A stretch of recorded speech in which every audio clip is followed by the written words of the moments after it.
everybody, this is Jason, and we are back discussing 11/22/63, episode 4, which is titled The Eyes of Texas. And in this episode, there are some memorable things, some good things, and also some not so good things. So we'll go ahead and get right into it, and we'll discuss those things. In this episode, it actually starts out a pretty eerie scene, in my opinion, because you're witnessing Oswald break apart and put together the rifle that killed JFK, and he's timing himself. So, although this is probably something that happened, to Oswald, it's kind of, I know this is fiction, but it's kind of interesting and cool to look at something what could have happened, outside of him just killing JFK. And that's what's, to me, is interesting about the character of Lee Harvey Oswald in this entire series, is you see more of him than just some guy who killed JFK. So, he has a family, Marina, and a baby. Marina's pregnant. So, the scene that he's breaking it apart and putting it together, it really shows how good he is with a rifle, and I think everybody already knows that, him being a Marine and all. Then he uses the term, I'm sorry, he actually, they go outside and they take that famous picture of him standing next to his Dallas apartment, with a stack of newspapers and that rifle. So after he's putting it back together, he goes downstairs, and it's Marina and George de Mohrenschildt out there. And the cool thing is they actually filmed the outside part here in Dallas. By this point in the series, Jake and Bill have moved downstairs over at 214 West Neely Street here in South Dallas. The inside, they've done a great job, but it turns out they actually built a set for the insides of this, which to me amazes me. Seeing some pictures of the actual inside of it, the apartment, it really made it look realistic, like they were actually there. So I was shocked to find out that they didn't film any of it inside, because apparently they've cleaned up the actual inside of it, and you can take a tour of the place, which I plan on doing hopefully pretty soon. But you really hear how creepy Lee is. He uses the term that he's about to hunt fascists, and so you do see that part of it. At the same time, you're noticing that Jake has a picture of that famous photo, and he's peeking out of the window while he's doing that. And I can imagine that's kind of a weird feeling to witness the photo being taken and looking at the same time. So I thought that was pretty cool that they did that. You see Jake, it kind of goes, from here to there, here to there. He's still spying on Oswald while also teaching school in Jody. You see them in school. You see Sadie and Jake kiss each other, which Deke, who is, I believe, the principal of the school, takes him to the side and says, "Look, you can't be doing that here in the public. This is just not right." So here, he gives him a set of keys to some bungalows down out in the woods, out in the forest.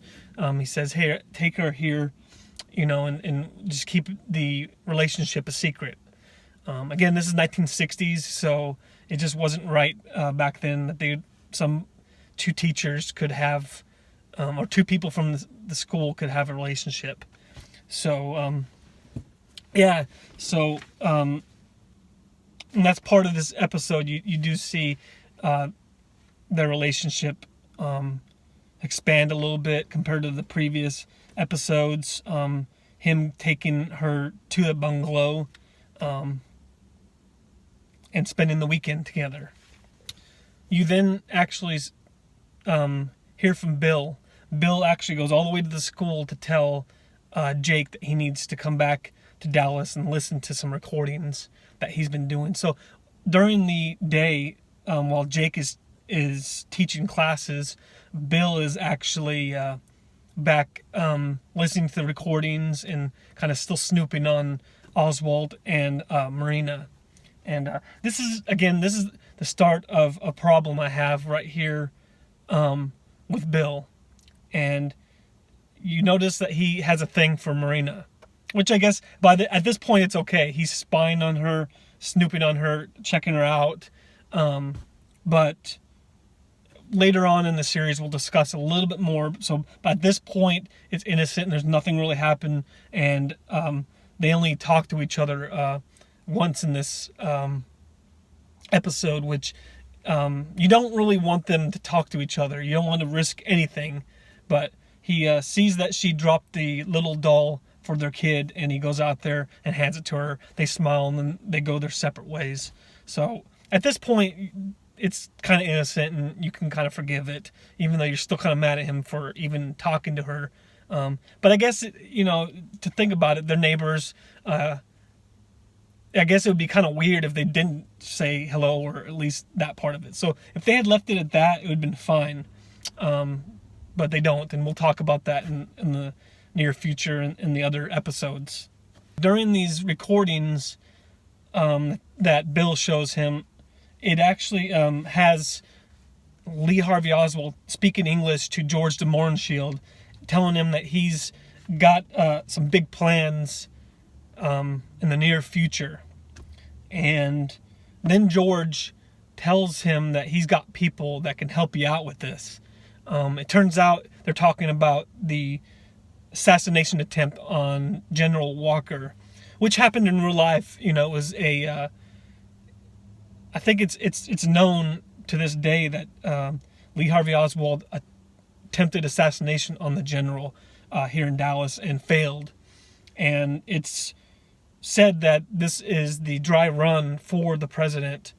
But this was a big key event in this episode because Jake needs to know if Lee Harvey Oswald is the one who wants to kill the president, or if George de Mohrenschildt had anything to do with it, because the thought is if you just kill Lee Harvey Oswald, then George de Mohrenschildt can find somebody else, some other patsy, so to speak, to go kill JFK. And that's why at this point that they cannot kill Lee Harvey Oswald. It seems like it'd be so easy for him just to kill him or do something to him right now while they're living next to him. So they still have to spy on him and try to figure things out.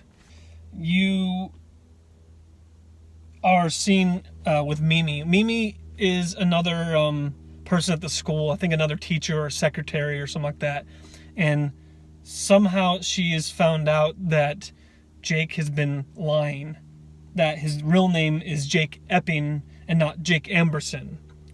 And she actually approaches him first instead of the school. She approaches him and says that they cannot have this type of thing happening at their school. They don't want to be the laughing stock, if that they're being made fools, that he's lying. And here's another thing that's kind of funny, is that he describes a scene from The Godfather to her, saying he's in the a witness protection program, and that's why he had to change his name. So she kind of left it at that. So she left.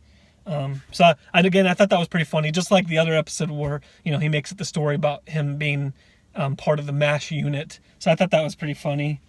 Let's see.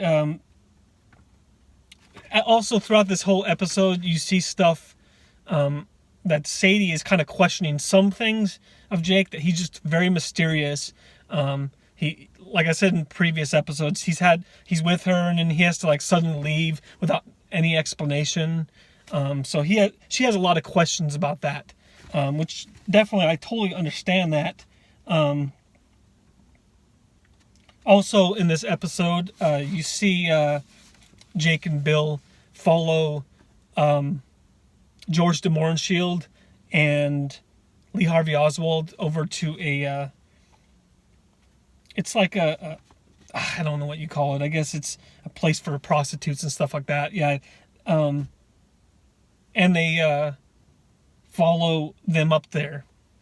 Let's it's kind of a funny scene, but that's what the kind of stuff they have to do while they're spying on him, is to follow him everywhere.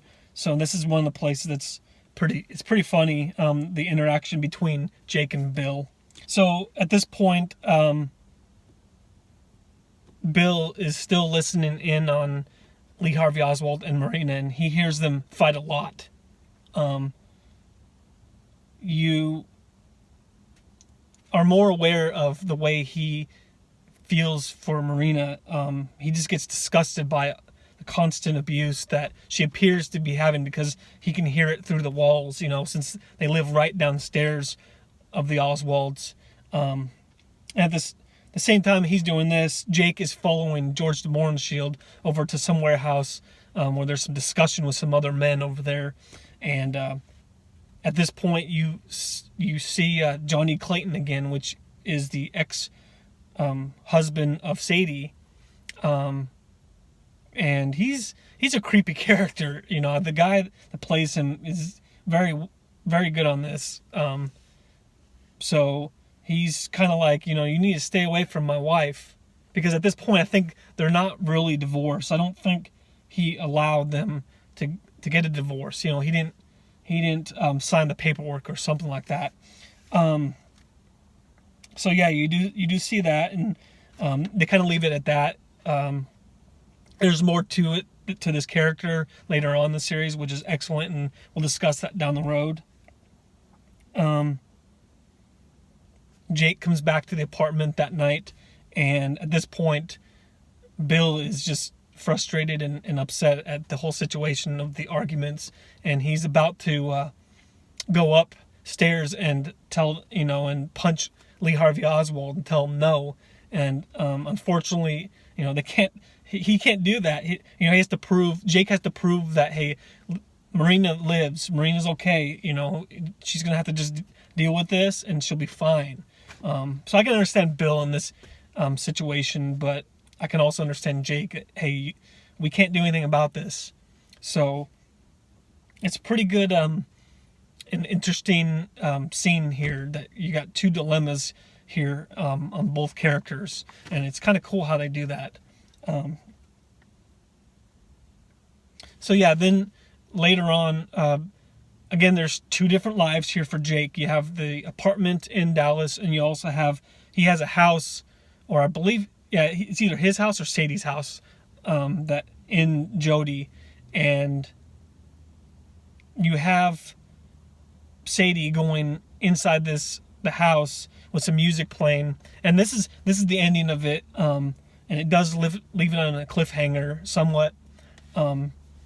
She appears to see somebody in the house, which she just assumes it's Jake going down to the basement. It's, to me, I believe it to be her husband, Johnny Clayton. But in one scene, you also see the yellow card man, which I don't think I discussed. I don't remember if I ever discussed the character of the yellow card man, but he seems to follow Jake around in certain points. And this is another point that he kind of goes around the corner real quick, and then that's it. Then you have Sadie going downstairs into the basement, and there's a recording that she plays that happens to be Lee Harvey Oswald and Marina speaking Russian, and it sounds like some type of sex tape, and she just assumes that Jake is a freak at this point, and why would you have this?